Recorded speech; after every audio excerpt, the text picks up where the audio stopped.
नमस्कार. आम्ही त्रिपुरातील शाळा पामोली तर्फे कुडाळ बामनरी या शाळेचे विद्यार्थी आहोत. तर आम्ही या वोकल फॉर लोकल या विषयाचे नाटक करून दाखवणार आहोत. आत्मनिर्भर भारत बनवायचा असेल तर आपल्याला स्थानिक गोष्टींना वस्तूंना महत्त्व दिले पाहिजे.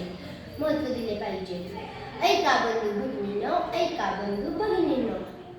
चांगल्या सवयी स्वतःला लावा, भारत देश आत्मनिर्भर बनवा. चांगल्या सवयी स्वतःला लावा, भारत देश आत्मनिर्भर बनवा.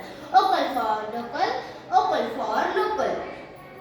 आपण आपल्या कुटुंबातील व्यक्तींच्या आरोग्यासाठी महिन्याला वर्षाला खूप पैसे खर्च करतो. आताच्या काळात तर बीपी, शुगर असे घातक आजार प्रत्येक माणसाला होऊ लागले आहेत. म्हणूनच गाव पातळीवर ग्रामपंचायतीमार्फत निरोगी कुटुंब हा उपक्रम राबवला पाहिजे, जेणेकरून प्रत्येक कुटुंबातील लोक आपल्या आरोग्याकडे लक्ष देतील. या वर्षीचे बक्षीस आमच्या कुटुंबाला मिळाले आहे. काय आहे या निरोगी कुटुंबाचे रहस्य? गेले 2-3 महिने झाले आपल्या कुटुंबातील सर्वजण आजारी पडत आहेत. बाबांना डायबिटीस आहे, तर दादाला अशक्तपणा, तर आजीच्या पायाची गोळी दुखत आहे. तर आपण बाहेरचे खाणे सोडून देऊया आणि हेल्दी फूड खायला सुरुवात करूया. मी आता सांगितलं ना, बाहेरचे खाणे खायचे नाही म्हणून हेल्दी फूड्स खा.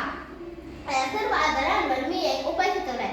तो उपाय असा आहे की आपण सर्वजण सकाळी लवकर उठायचे आणि व्यायाम करायचा.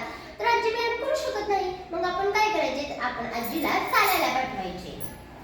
ज्या कुटुंबाचा दवाखान्याचा खर्च होणार नाही त्या कुटुंबाला ग्रामपंचायतीकडून 10,000 रुपये बक्षीस मिळणार आहे व त्यांचा सत्कार करण्यात येत आहे. आई, आज आम्हाला शाळेत मॅडमने सांगितले आहे की किमान 30 मिनिटे चालणे किंवा व्यायाम करणे यामुळे आपले शरीर तंदुरुस्त राहते व व्यायाम टळतात. सुनबाई, आपले कुटुंब आरोग्यदायी कुटुंब बनवायचे असेल तर आपण हा उपाय करता. संतुलित आहार, भाज्या, फळं, डाळी, कडधान्य खा. तळलेले फास्ट फूड कमी करा. बाबा, आज आमच्या शाळेत प्रभात फेरी होती. तर त्या प्रभात फेरीमध्ये आम्हाला एक घोषणा सांगितली होती की रोज एक फळ खाऊया, आरोग्याचे संवर्धन करूया अशी घोषणा होती.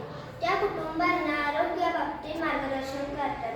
लहान मुलांचे लसीकरण असेल किंवा मग गर्भवती महिलांची काळजी असेल, अशा अनेक गोष्टी तुम्ही संपूर्ण समाजातील प्रत्येक कुटुंबासाठी करत असता आणि तुम्ही आपल्या समाजातील प्रत्येक कुटुंबाला स्वच्छतेचे महत्त्व पटवून देऊ शकता. त्यांना आरोग्य कसे जपावे या बाबतीवर मार्गदर्शन करू शकता, कारण कुटुंब म्हणजे निरोगी समाज. आज आम्हाला शाळेत एक नवीन नाटक सांगते की आत्मनिर्भर भारत घडवणे ही प्रत्येकाची जबाबदारी आहे. देश प्रगत होण्यासाठी आपण स्वतःपासून सुरुवात केली पाहिजे. ठीक आहे श्लोक. धन्यवाद.